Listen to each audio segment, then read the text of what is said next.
Today's welcome everyone. Welcome to Sociology, Canadian Sociology Association's Meet the Author series. Today's event features Dr. William Carroll at the University of Victoria and his new book, Refusing Ecocide, From Fossil Capitalism to a Livable World. I would like to start with a land acknowledgement. While we meet here on a virtual platform, we should take a moment to recognize the importance of the land on which we are each located. I'm speaking from Carleton University on the traditional unceded territories of the Algonquin Nation. We acknowledge the territory to reaffirm our commitment and responsibility in building positive relations between nations and in developing a deep understanding of Indigenous peoples and the cultures. From coast to coast to coast, we acknowledge the ancestral and unceded territory of all Inuit, First Nations, and Métis peoples. We also invite you to learn more about the territory on which you reside. I'm Xiaobei Chen. I'm a professor of sociology in the Department of Sociology and Anthropology at Carleton University. I have the pleasure to be today's moderator. And I'd like to briefly outline the engagement ways that you can use. We'll have the Q&A at the end of the event. Please type in your questions. You may upvote questions to the top of the list, so I'll prioritize those at the top. And we also have live transcription that can be activated for accessibility. And we also have Zoom-generated translation available as well. So it's my genuine pleasure to introduce to you Dr. William K. Carroll. Dr. Carroll is a distinguished Canadian sociologist and professor at the University of Victoria. He is renowned for his research on corporate capitalism, social movements, and the global political economy. His new book, Refusing Ecocide, which is shown on the slide here, From Fossil Capitalism to a Livable World, published by Routledge, offers insightful and groundbreaking analysis of the role of fossil capitalism in causing and continuing the climate crisis. In this book, he also invites us to envision alternative environmental justice through democratic eco-socialism. Joining us are also a panel of distinguished sociologists and political scientists. First, we have Dr. Laurie Adkin, Professor Emerita from University of Alberta, and Dr. Yıldız Atasoy, Department of Sociology and Anthropology at Simon Fraser University, and Dr. Mark Hudson, University of Manitoba, in also Department of Sociology and Criminology. So I'd like to now invite Dr. Carroll to start with his presentation to share some of his insights from the book. And we'll include, we'll send a link to the page where you can purchase this book. Please, Bill. Okay, thanks so much, Xiaobei. And I will share a few slides here. Let's see, I didn't mean to do that. Hang on, folks. One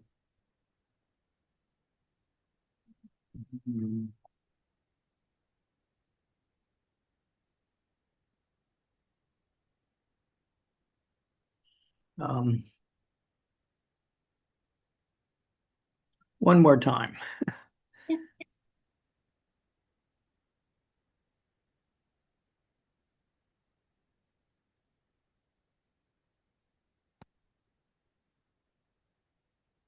Okay, so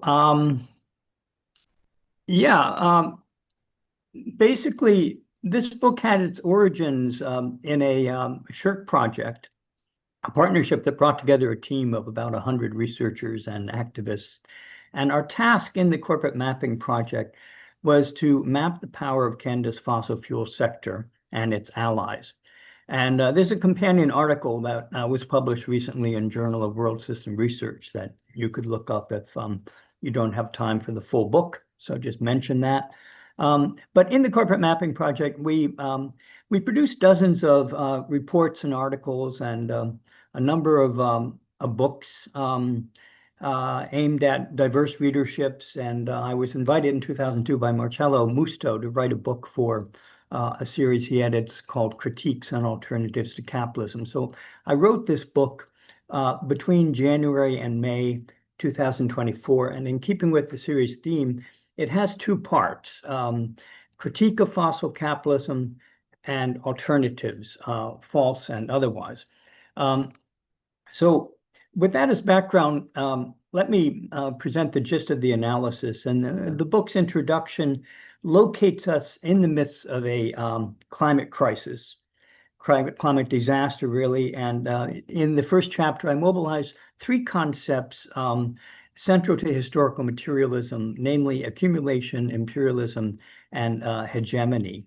And I think of this as a trifecta of power and track the development of fossil capitalism and climate crisis using these concepts. So in the book's second part, then I assess a range of proposed solutions. So within historical materialism, capital accumulation is understood as a dialectical relation between relations and forces of production within the commodity form. From the Industrial Revolution forward, industrial capital has been powered primarily by buried sunshine. And as fossil capitalism has scaled up globally, it has pressed against ecological limits and has begun to eradicate the very basis for living systems. Our second term, imperialism, highlights the uneven development of fossil capitalism on a global scale from the late 19th century forward, and the role of advanced capitalist states in shaping global capitalism to suit the interests of big internationalizing capital. So broadly defined, imperialism amounts to the struggle of large monopolistic capital over economic territory, actively aided and assisted by states.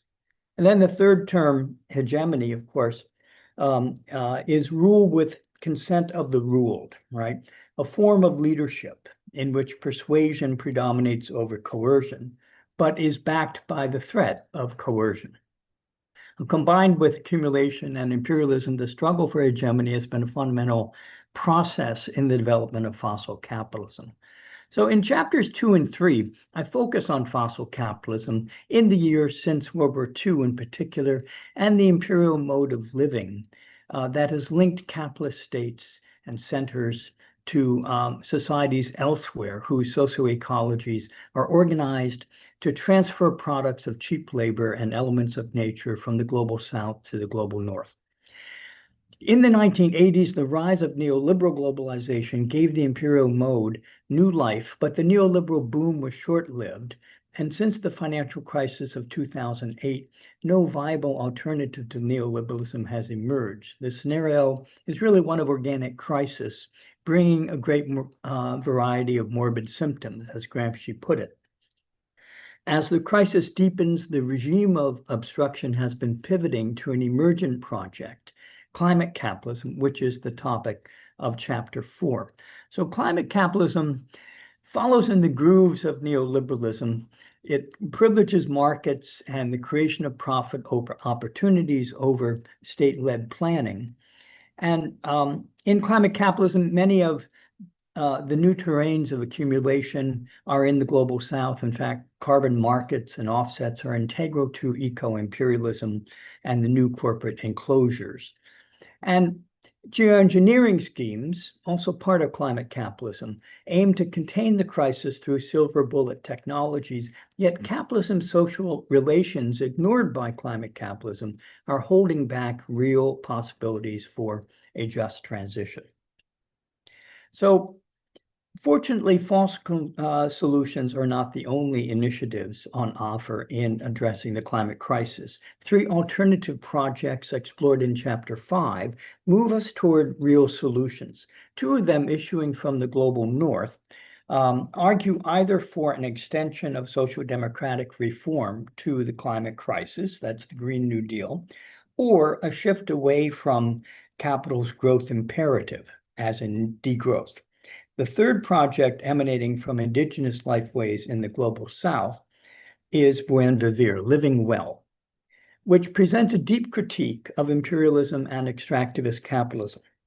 Like the other 2, Buen Vivir includes strands of counter-hegemonic politics, as well as currents that can be contained fairly readily within the passive revolution of climate capitalism. In our era, as I see it, the political challenge is to braid counter-hegemonic strands into a powerful transformative project. And that project is something that's called eco-socialism. So as an alternative to fossil and climate capitalism, eco-socialism is distinct in 3 respects. First, and I'm just going to go over this really quickly because we're going to have plenty of time for our discussants, our panel, and discussion. But first, it views the dialectical relation between forces and relations of production as central to socio-ecological transformation. Both of these central aspects of the capitalist mode of production need to be transformed. Secondly, it emphasizes the imperative to replace the anarchy of the market, which is capital's governing mechanism, with democratic planning at different scales from local to global. And then third, it identifies the social forces already in motion but not yet politically integrated that can be brought together to form a historical bloc capable of leading the transformation. So I take up these issues in the book's final chapter. Refusing ecocide is the most pressing existential issue of our time, but a host of movements and political currents are integral to creating a just and livable world. Besides what John Foster terms a growing environmental proletariat, the key ones, as Nancy Fraser argues, revolve around social reproduction, the Earth's ecology, political power, and ongoing infusions of wealth expropriated from racialized peoples. These other emancipatory currents furnish the background conditions for capitalist production itself. A broad historical bloc portends an eco-socialism committed to gender and racial justice and decolonization, extending democratic practice throughout state, civil society, and economy. Building that bloc while pursuing tactical struggles in the ongoing war of position is our best bet in refusing ecocide. And so I conclude in this way. These are the concluding sentences of the book, actually. A capacious eco-socialist project directly confronts the trifecta of power at the heart of ecocide and social injustice. It offers a just economic alternative to capitalism capable of addressing the climate emergency. It provides an alternative hegemonic project capable of unifying a post-capitalist historical bloc. It challenges the geopolitical economy of ecological imperialism and opens toward a world order organized for cooperation, solidarity, and peace. Our current trajectory is perilous, but there is still time to correct course. So that's in a nutshell what I'm arguing in this book. And I will stop my share. Thank you so much, Bill. Next, I would like to welcome Dr. Adkin to share her comments. Hi, everybody. Bill's book is an important contribution to strategic debates on the left. In fact, few intellectuals in Canada have contributed as much to left praxis and also to supporting young scholars as William Carroll. I'm in agreement, of course, with his argument that only an anti-capitalist movement can save us from capitalist ecocide. And I appreciate this invitation to engage with Bill and the other panelists and the larger audience about the questions that this book raises. Canada's governments modeled the fossil capitalist and climate capitalist strategies that Bill's book describes. The recent Carney budget continues the policies that have failed to radically decarbonize our economy or advance climate justice. They are policies of delay, driven by the interest of private investors. Instead of moving to a war footing that acknowledges the urgency of state action to deal with this polycrisis, which could be broadly defined, but I'll just break it down briefly to climate breakdown, biodiversity loss, water, food, and social insecurity, and authoritarianism. Instead of dealing with this crisis, the Carney government has said it is going to dedicate 5% of our GDP to a military buildup. The funding of critical public infrastructure, on the other hand, will be left primarily up to private investors who will be conjured by tax credits. Bill characterizes climate capitalism as, quote, a multi-scalar passive revolution working at levels ranging from the global through the clean growth policies of national states, right down to the everyday conversations, desires, and purchases of us all. Slightly abridged quotation there, Bill. Climate capitalism is, in fact, as he argues, utterly incapable of preventing a hothouse Earth or preserving liberal democratic institutions from authoritarianism. And climate capitalism isn't even fully here yet, because fossil capital and its financiers still hold a death grip on the states that are exporting fossil fuels. I live in one of those. For that matter, the ontological categories of fossil capitalism and climate capitalism may be becoming obsolete as we speak. We are moving rapidly into the era of asset management and AI-led capitalism, and I fear that the new monsters are even more powerful than the fossil capitalists and equally ecocidal. But I'll hold that thought for the discussion. Bill considers the potential of several responses to the polycrisis, as he's just outlined: the Green New Deal, based in the United States, degrowth economics, very influential in Western Europe, and the Andean-based Buen Vivir movement. Now, I don't have time today to respond fully to Bill's arguments about these responses. I disagree with some of the characterizations of degrowth theory made by the so-called socialist realist.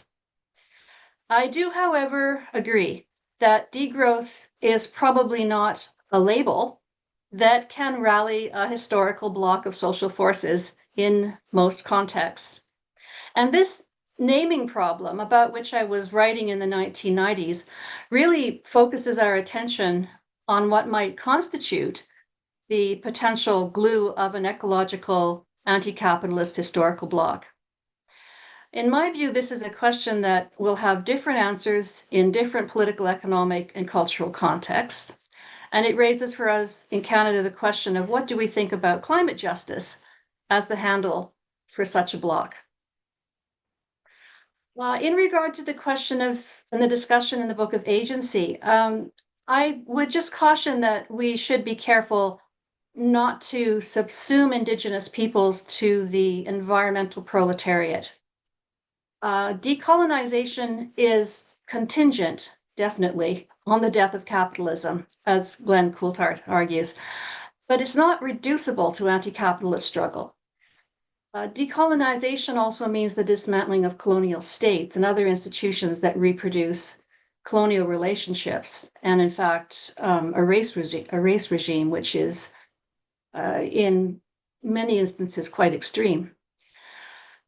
There are questions of sovereignty over land and resources. So I think the question arises of how a socialist state would address these relationships. There's a lot of thinking to be done here with Indigenous allies about what Indigenous self-government means in so-called Canada and how to achieve it. The key elements of a counter-hegemonic project that Bill outlines in the concluding sections of the book include democratic control over work and democratic planning at multiple levels. And there is a discussion of expanding the sphere of public goods and of state control over other critical sectors of the economy. Now, this reform agenda is obviously one I support, but I think it would be strengthened by the inclusion of feminist work on building a care economy, the work on an ecofeminist just transition. And in fact, the starting point for me would be somewhat different to the agenda that Bill has presented in the book. The starting point for me would be reforms to achieve political democratization. Why? Because I think our political institutions, broadly defined, make it impossible for popular power to be mobilized, organized, and exercised by the state against capital. Democracy, like ecological sustainability, is antithetical to capitalism. Once it is extended beyond parliamentary representation within an archaic electoral system and beyond political parties to include direct citizen participation in societal decision-making at multiple levels. And once the spheres of information and communication are understood to be critical pillars of democracy. So I would argue that democratization is a condition for protecting and expanding political goods and achieving income security. High quality, universal public services, income stability, publicly accountable and regulated media services, and other public goods are, I think, foundational to working class power, and strengthening them pushes back private capital. It shrinks its territory. So we don't need to use the language of decommodification to achieve decommodification. We can campaign to ensure people's well-being and security by making their needs the priority of governments. So I have many other comments, but I'm going to stop there because I'm trying to stick to the 10-minute limit, and I know everyone else has very important things to say as well about this book. So thank you very much for listening. Thank you so much, Laurie. Next, I would invite Dr. Atasoy to share her thoughts about the book. Thank you very much for this invitation. And thank you for Bill for writing this book. And thank you for joining our panel discussion this morning from Vancouver and this afternoon from elsewhere. Refusing Ecocide is a powerful and very stimulating book. Its core strength and ultimate success lies in its theoretical analysis of the trifecta of power at the center of capitalism, capital accumulation, imperialism, and hegemony. Bill effectively investigates these three fundamental concepts to assess the breakdown in the material conditions of our living, while employing a range of appropriate references to address these concerns. He maintains a longue durée perspective centered on the hegemonic reorganization of fossil capitalism as a political project, as a mode of thought, and as an imperial mode of living. The character of this remaking varies in different historical periods.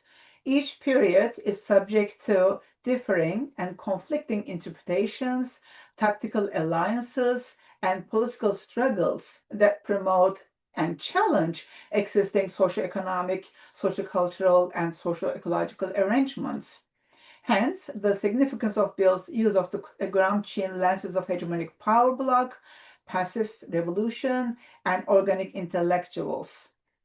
The book informs us that the hegemonic making of fossil capitalism and counter-hegemonic movements should be understood through the historically specific relations between forces of capital, citizens, and political power within and between states. Agency here is ambiguous, not in the Weberian sense of goal-oriented behavior, enabling individuals or categories of individuals to change their conditions of living, through such models as Green New Deal, Just Transition, Degrowth, or Buen Viewer. Rather, it is in the movement itself, the shaping of broader eco-socialist projects of social change. Bill's analysis extends his discussion from the 19th century coal-reliant European industrial capitalism and its class relations and ideologies to the fossil fuel-dependent post-war Fordism of the global north, based on Keynesian full employment, high wages, and mass consumerism, an imperial mode of living based on automobility and suburbanism. He then moves on to the neoliberal restructuring in the world economy since the mid-1970s and the legitimizing ideology of endless material growth. The current neoliberal advocacy for climate capitalism combines the ongoing use of fossil fuel and resource extraction with a twist on net zero offset and high-tech projects. The thread that braids the unfolding story of Ecocide throughout this long history of fossil capitalism is the trifecta of power. Much has already been written on these issues, including by Bill himself. Theories of hegemony locate the trifecta of power in the political reorganization of systemic cycles of accumulation in the state system since the late 15th century, focusing on the deployment of disciplinary techniques of coercion and associated legitimizing ideologies of consent. Giovanni Arrighi's The Long 20th Century does precisely this, but without a specific focus on ecology. So it is exciting to see how Bill brings together some of the existing literature and his own research in exploring the historical making of fossil capitalism since the late 1800s and eco-socialist counter-hegemonic projects. The historically specific intersection of imperialism, accumulation, and hegemony at the global level is entangled with an ecological imperialism that has violently imposed racial property regimes, dispossessive displacements, and material and epistemic violence and inequalities on the non-European world. Ecological imperialism and its racist power dynamics of expropriation has been ongoing since the late 15th century colonialism. Bill does not examine this history. The fossil capitalism deepened through Fordist accumulation and legitimization provided by carbon democracy, which Bill investigates, expresses a historically specific form of ecological imperialism. However, it should be noted that the non-European places, with the exception of Japan, have not experienced Fordist capitalism and its Keynesian mode of living. The post-war counterpart of Fordism in the global south was developmentalism, instituted in the Cold War context of American hegemonic imperial power. As Bill generally traces fossil capitalism with a primary focus on the global north, the imperialist dimension of the trifecta of power becomes less visible in tracing the enduring coloniality and processes of racial capitalism in the global south, which expand capitalism through commodification as its organizing principle. I believe that critical engagement with the question of how the trifecta of power operates at the global level opens a space for us to make the case for a long-term worldwide impact of persistent coloniality in ecological modernization, embodied in various global projects such as UN-led REDD+ and CDM, Clean Development Mechanism. Such critical engagement also opens a space for tracing emergent oppositional movements, including agroecology, as world historical. I think the presentation of agroecology in the book as being fettered by capitalist relations of production may require a more critical rethinking. Van der Ploeg, among many others, describes agroecology and agroecological movements as repeasantization. Similarly, Via Campesina, or the peasant way, plays a significant role in globally expanding repeasantization through agroecology. It will be interesting to demonstrate through the historical contextualization how high-tech geoengineering projects and other homogenizing technologies function in terms of the trifecta of power relations in enveloping ecosystem dynamics and indigenous land use access relations. Bill explores the role of technology in removing carbon dioxide through a discussion on ecological imperialism, passive revolution, and ecological modernization or market fetishism. The crucial issue for Bill appears to be who controls the technology and to what ends. This leads us to discuss the question through the collective agency of mass movements and the global technology commons. He agrees with those who argue that the state is the sole actor with the potential to mobilize resources for implementing these highly experimental and controversial technologies. As mentioned, this framework expands the theoretical space, but also complicates capital accumulation theory with modern technosciences fragmentation of nature and standardization of practice premised on predatory enclosures. Significantly, this fragmentation process reduces the relevance of context, renders other ways of knowing and doing irrelevant. Through a reference to Nancy Fraser's Cannibal Capitalism, Bill clearly shows how trifecta of power dynamics are entangled in the violent expropriation of wealth from racialized human and non-human natures. The use of digital technologies embodies an extractivist ecological imperialism, not only in relation to rare earth minerals or other resources, but also in terms of data extraction. Bill shows less clearly how both land-based and data-driven processes of expropriation and associated dispossessive displacements work in the global south through the trifecta of power. This should be in no way to be taken as a critique of Bill's theoretical perspective. On the contrary, his perspective opens up a greater vantage point from which to pursue these difficult issues, questions in relation to democratic rethinking and reformulating of our ecological futures on a contentious scale.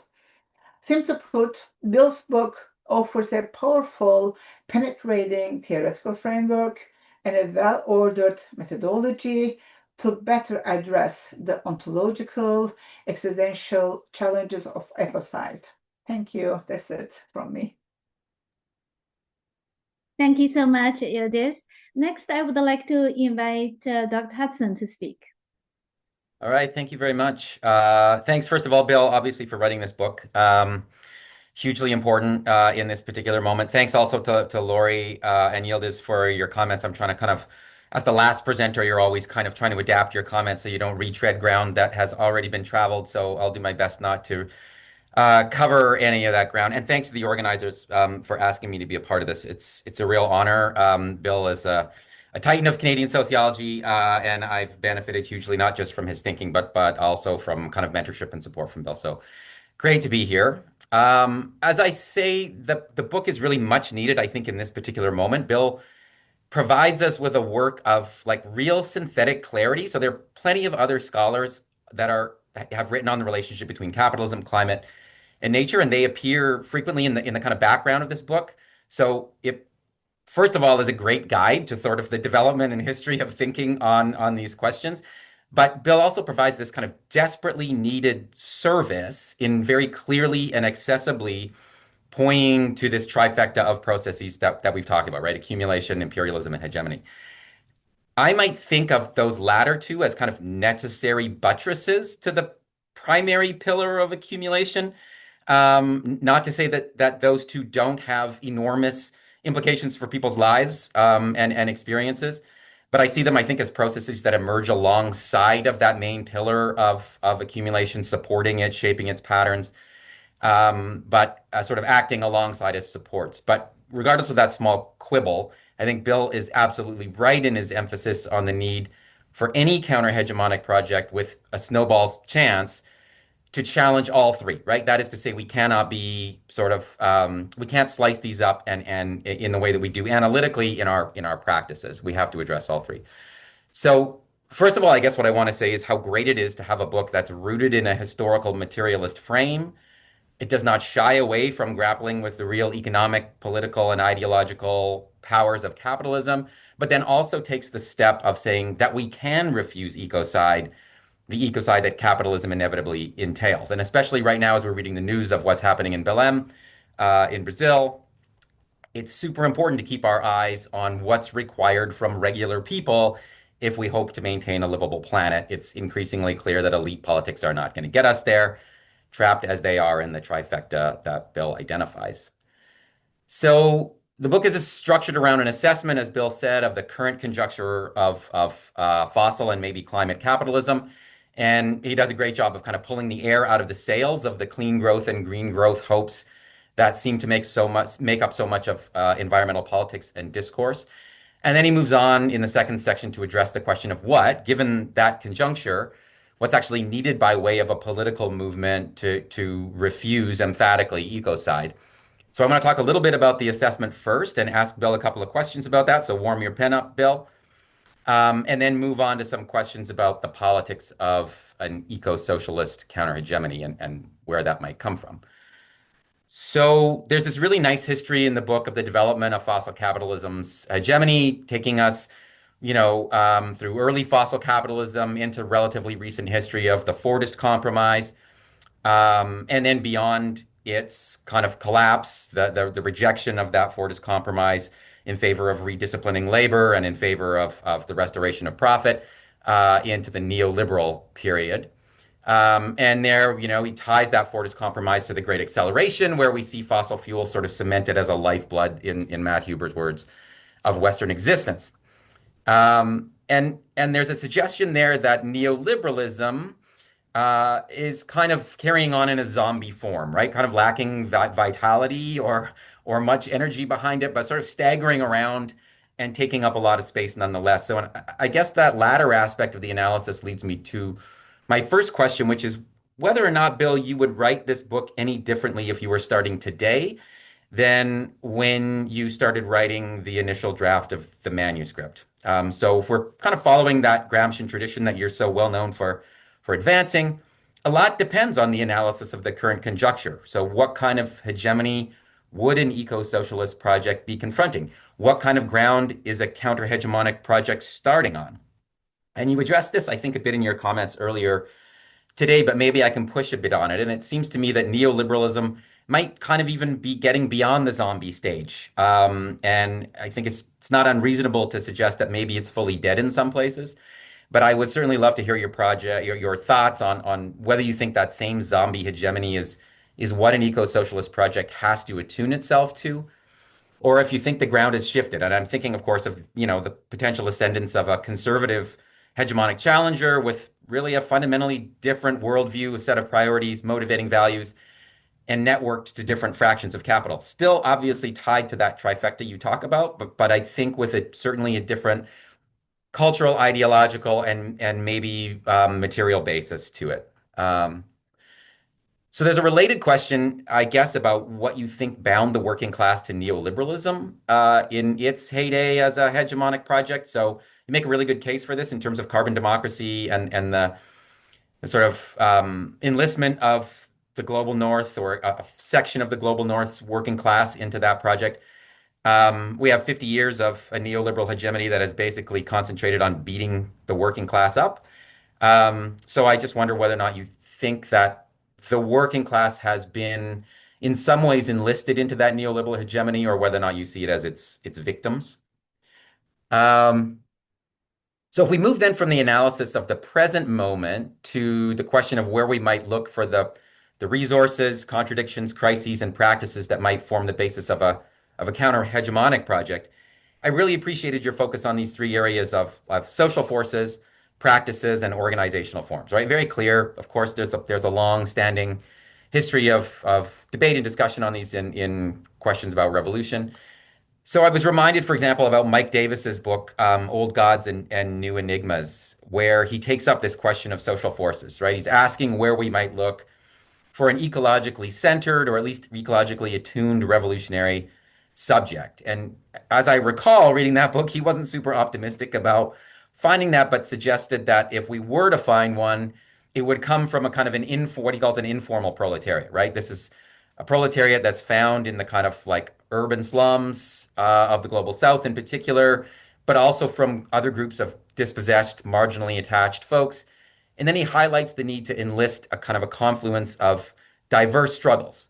And that confluence, I think, has to be brought into being by a kind of a party of the sort that you propose as an organizational form. So I wonder if you could elaborate a bit on your thoughts about whether or where you see signs of the environmental proletariat that you discuss and its connection to existing organizations of labor. So do we see signs of this in the union movement? Whereabouts do we see it?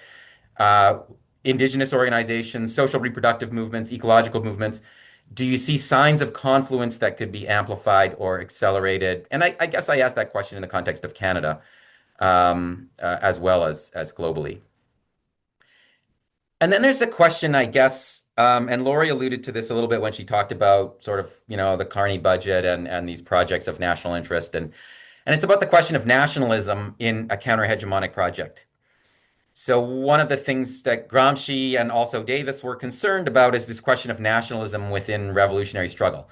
And we seem to be in a moment of nationalist kind of resurgence in Canada, which is both being seized on by conservative forces to ramp up extractive capitalism and sweep away some of the barriers to that process, but maybe also opening some doors to alternative perspectives on it, mostly taking the form of what I think you would characterize as Green New Deal politics.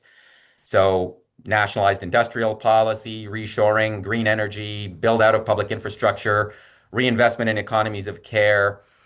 And I wonder if you have any thoughts on the role of nationalism in kind of building a counter-hegemonic project, which you insist also has to be multi-scalar, right? Shaping practices and taking on organizational forms from the local to the transnational. So is nationalism essentially poison for an eco-socialist politics? Do we have to reject it? How, if at all, does the nationalist question enter into strategic questions about building a counter-hegemonic eco-socialist project?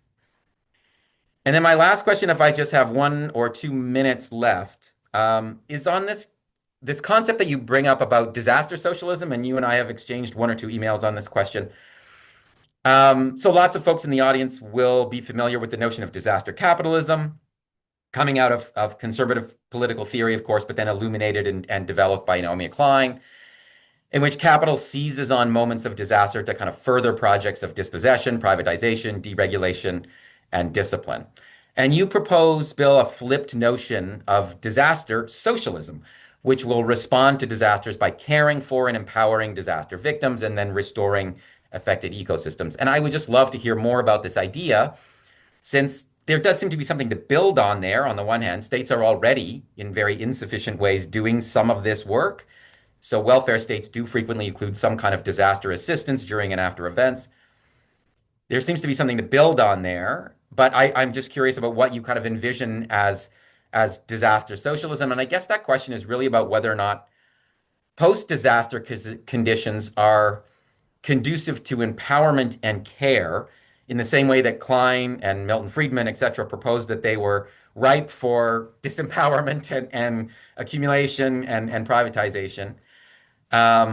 So when I look at the prospects for sort of longer term change where disaster has become a kind of a normalized or a frequent condition of life, I worry a little bit about those prospects, partly because of the huge fiscal strain that such disasters are going to put on governments. So sort of disaster has the potential to hamstring state capacity, but then also not infrequently individual and social psychological responses to disaster is a desire for restoration. So we see this in communities and homeowners insisting, for example, on rebuilding in like storm surge and hurricane affected zones or floodplains or fire adapted forest ecosystems. So the care that disaster affected people emphasize sometimes after the fact is often of a libertarian or a communitarian stripe. It's about mutual aid, it's about charitable acts, it's about local supports, and it's quite critical of the state response often. So maybe if you could just talk a little bit about what you're thinking about with regard to disaster socialism, because it's an idea that I think is super interesting that gets very short space in the book, but I think would be great to see it amplified. So thanks very much. Thank you. Thank you so much, Mark. And many thanks to all three panelists for your thought-provoking comments. We don't have much time left, but I propose that we take 20 minutes with 10 for Bill and the three panelists to have some exchange, and then the last 10 minutes for questions from the audience. Bill, would you like to respond? Sure. Yeah, those are really excellent comments and questions. I really appreciate all three interventions. And Mark has asked a lot of questions that are really good. Maybe I'll begin with Mark, but I want to make reference back to Laurie and Yıldız's points as well. I'll just take them in sequence, I guess. In terms of would I write the book differently today, right? It's a great question. I finalized the manuscript for this book last fall, not long before the American election. So I don't speculate about the election in the book or anything. I didn't know, where things would go. But this does speak to the question of neoliberalism. Is it zombified? Is it completely dead and not walking around like the living dead?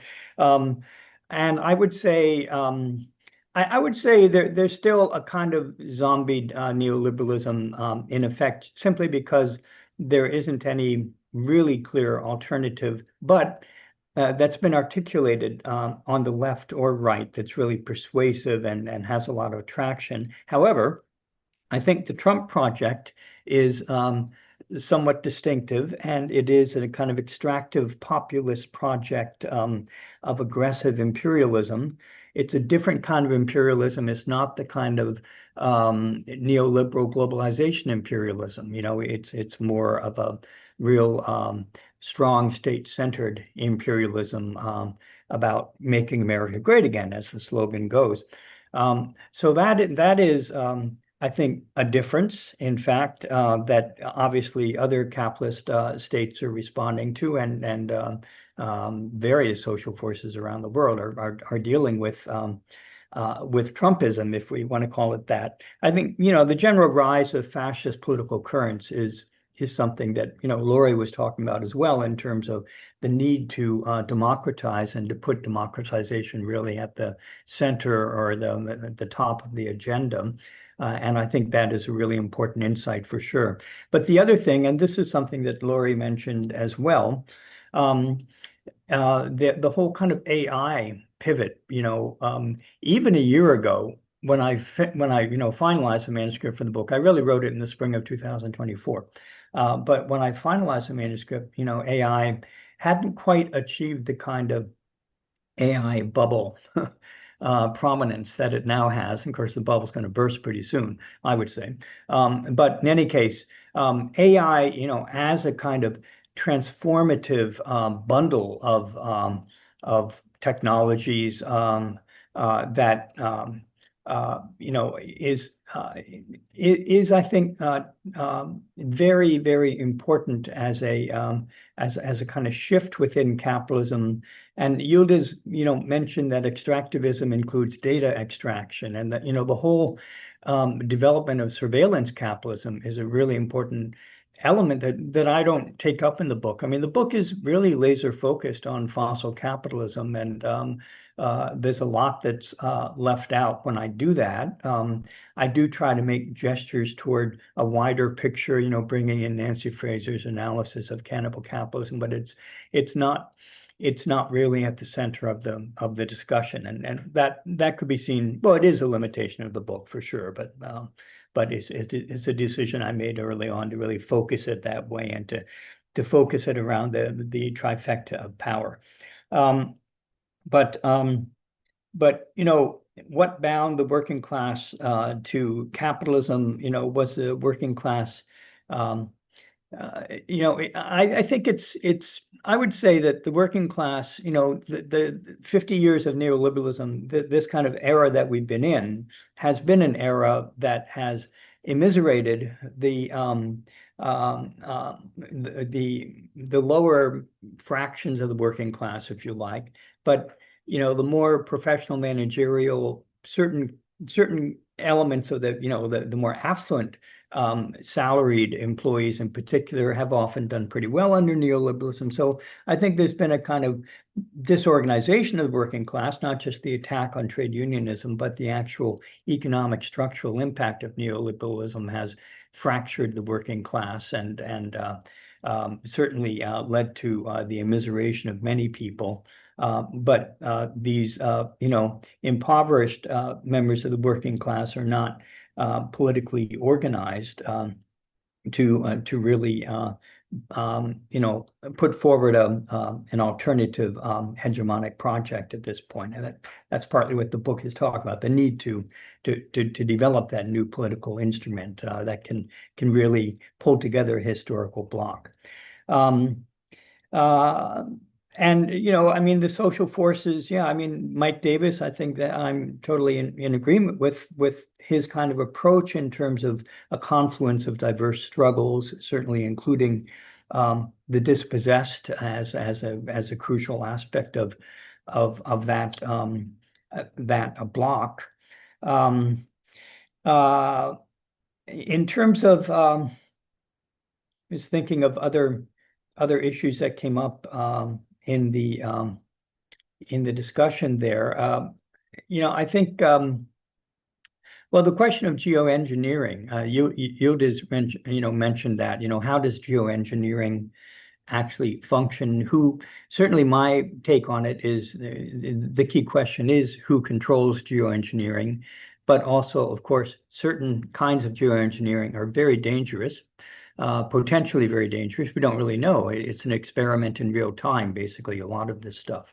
The direct air capture technology seems to be advancing, and I make the argument in the book that, given that we're now at 425 parts per million, and the safe level, according to climate science, is 350, we're way beyond that at this point. We're really in climate crisis. We're not anticipating climate crisis. And so there's a need to remove carbon from the atmosphere. That's actually a real objective need, in my view. So the question is, who will control that? In Canada, we have the Pathways Alliance that people probably know about. The large fossil fuel corporations are behind this alliance, and they're building a carbon capture pipeline in Alberta that's supposed to sort of solve the problem for the tar sands. But a lot of these new technologies are really just cover for the continued accumulation of fossil capital. So it's a very complicated issue, but I think this is all the more reason for the need to democratize, the need to move away from capitalist control of the forces of production, including the new green forces of production, right?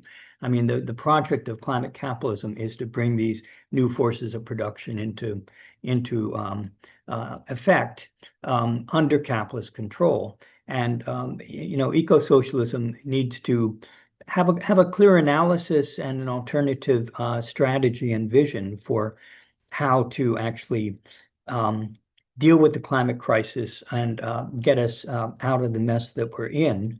And I think disaster socialism, it's a germinal idea. I don't really go into it in any depth in the book, but I wanted to put it there as a kind of note that the standard narrative of the left has been one of capitalism develops the preconditions for socialism, and there's some truth in that. But you can see how fossil capitalism, and in particular where we are now with the climate crisis, also makes our lives very difficult, let's say, and the transition to a post-capitalist way of life is actually going to be a difficult one, even more difficult, I think, because of the disasters that fossil capitalism and the climate crisis are visiting upon us, and the situation is going to get worse. We know that. We can see the hardening of national boundaries and borders, and the looming issues around climate refugees, because of the deteriorating conditions of life in much of the world.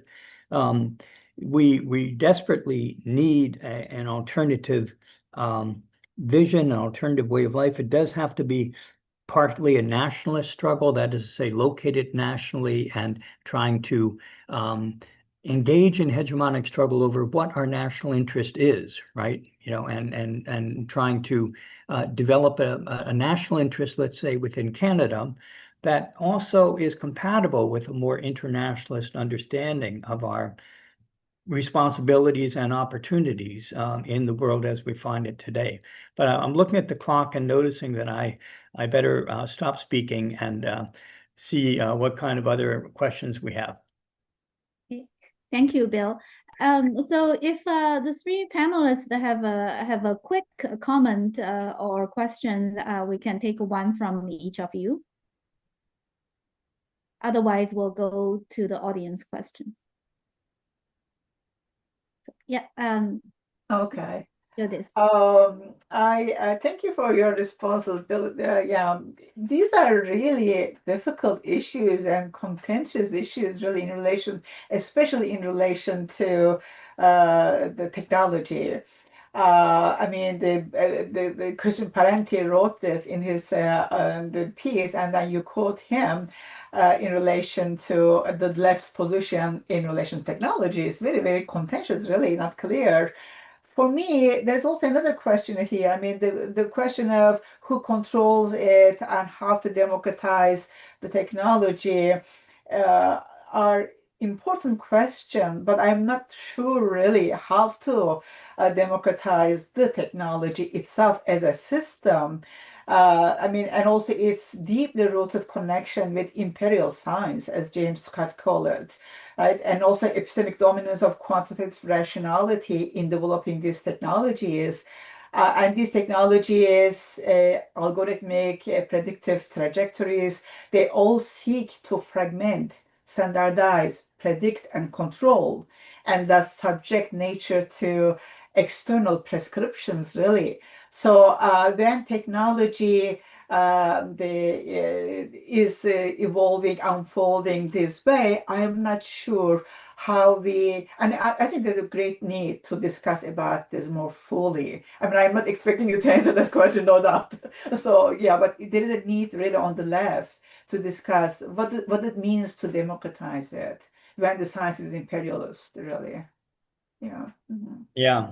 No, it's such a challenge. I think I'm reminded of this book that David Noble published years ago, Progress Without People, and it's technology is I make the argument in the book that technology is a fundamental part of the forces of production. It's not the concept is much more complex than that, and often people sort of reduce the forces of production to a bundle of technology, which is, I think, a big problem analytically. But these technologies that are going to be needed, for example, in terms of carbon removal, right? How can they be democratically controlled? Are we, are we talking about some kind of citizen science, some sort of involvement in which, I mean, you could have boards that involve both professional scientists and citizen, knowledgeable citizens controlling some of these processes. It's really, I think the basic problem is we often think of technology as simply a kind of direct result, direct application of science, but there's always the question of power. And this is what Noble was getting at, that technology itself is a form of power. And so how do we democratize that? Given that these technologies involve very complex scientifically based systems, and you have to have the knowledge of that to really know what's happening. It's an incredibly complicated question. I think we'd be looking at more of a representative democracy than a direct democracy with regard to democratizing technology. But even the way that technologies are developed in the first place are always in the service of capital accumulation under capitalism. So it's a question of really rethinking and developing a different approach to our use of technology. It's a sort of appropriate technology that's appropriate for human purposes, right? But I agree with you. I don't really have an answer, but that's the best I can do. Thank you. Thank you. So let's go to the questions. I think that we have two questions here, and they touched on some of the discussions we already had, but perhaps there are new thoughts that will come through as well. So the first question is, the task of transforming an entire global system with immense power and resources is daunting, to say the least. Consider the parallel with abolition of slavery, which involves either huge payouts to former slave owners or massive bloodshed, U.S. Civil War. Can you say more about how to translate critique and awareness of the system into effective political action on the ground? Okay. Well, I'll sort of go back to a point that Mark made earlier, which is that, and I think our other panelists also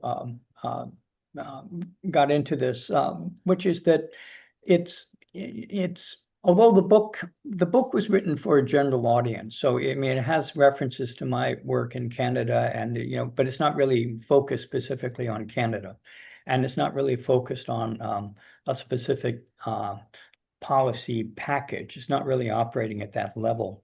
So, but I would say that the kinds of political framings and the way that we understand the project does need to resonate with local conditions and the particular national culture of a given place. So it's hard to generalize about exactly what would be most effective in terms of getting traction, really, persuading people that we need to take climate action. We need to have solidarity with other people in taking that action. The action needs to be really transformative and quite radical at this point, which is a very responsible form of radicalism, but radical in the sense of understanding that the problems are deep and the solutions are going to require deep changes.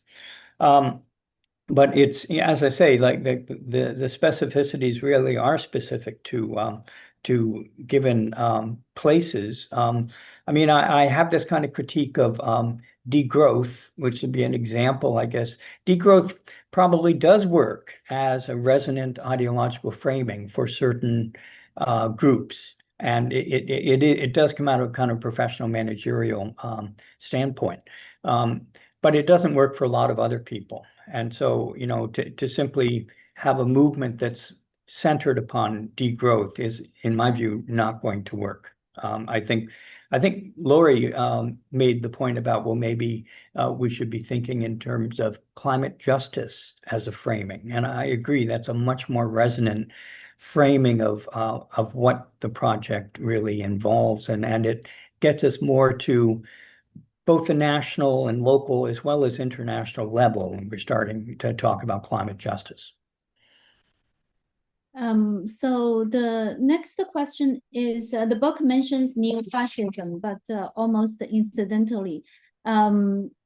does it, I guess, could you say more about the rise of neo-fascism or the authoritarianism in the context of discussing climate crisis? Yeah, I mean, I think that is one of the additional challenges that I don't really take up in this book. It does, it just marginally make reference to the rising tide or whatever it is of neo-fascism, and we see it in various contexts. It's not as strong here in Canada as, say, in the United States. And in parts of Europe, I would say, but I think it's definitely arrived, and it basically has had a catastrophic effect, because basically the climate crisis is just, it's been displaced, right? There's not much talk about it. It seems as if we're back to business as usual in many ways, in terms of kind of mainstream news discourse, right, and discussion. To some extent, I mentioned this in the book, that capitalists themselves, a growing fraction of capitalists, are abandoning climate capitalism. It's expensive. They've realized that it's very expensive. They can't make the money that they thought they could make. AI might go the same way. There's a kind of enormous bet on AI that is, I don't think, going to pay off in the American context. In China, it's a whole different approach to AI, and it seems to be developing in a different way, but certainly in this part of the world, the tech titans are just pouring hundreds of billions of dollars into AI.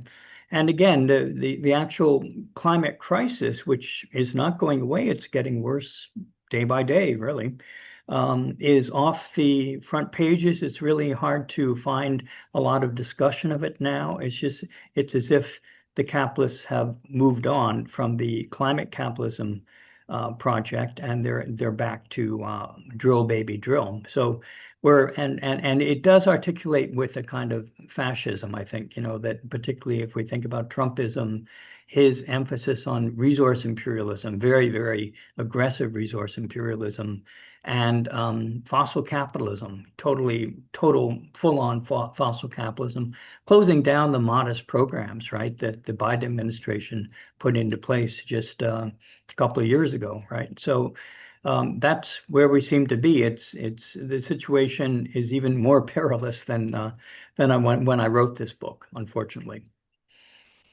So our last question: the courts and the police that we depend on to address ecocide and enforce environmental law are part of the hegemony. They are more likely to arrest and charge Indigenous activists protecting the land than companies committing ecocide. Any thoughts on how we address this form of hegemony, or how we can use these institutions to our advantage? Yes. Well, certainly during the Black Lives Matter protests in Trump 1.0, there were calls to defund the police. And I tended to find that framing not that helpful. But I think what that's getting at is the need to really rethink the whole question of security, whether it's secure, international security, and sort of the giving democratic decision-making over to some sort of deep state security apparatus that nobody knows anything about except, the insiders. That Canada participates in that, of course, and the United States is at the center of it.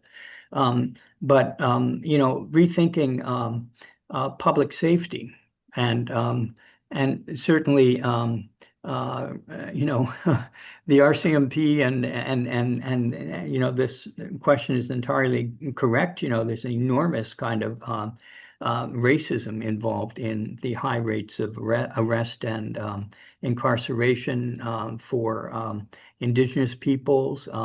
There's an increasing criminalization of dissent. This has been going on for some time, but with the neo-fascist current, it's obviously becoming a lot sharper, and particularly in the United States. But again, I think Canada is not necessarily far behind.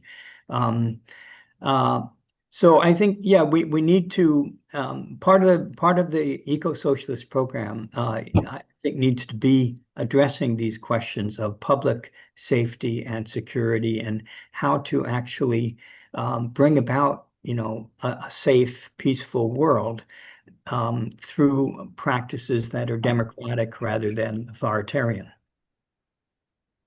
Thank you so much. We are already quite over time, so I'm sorry, but we won't be able to go to other questions from the audience. And I would like to thank Bill for giving us this wonderful book, for extending our discussion about ecological justice in Canada and in the world. And thank the panelists for the very thorough and very sharp commentaries. And I want to give a special thank you to Sherry for her impeccable work behind the scene. And thank you also to the audience for joining us to celebrate Bill's book and for your engagement. Good afternoon.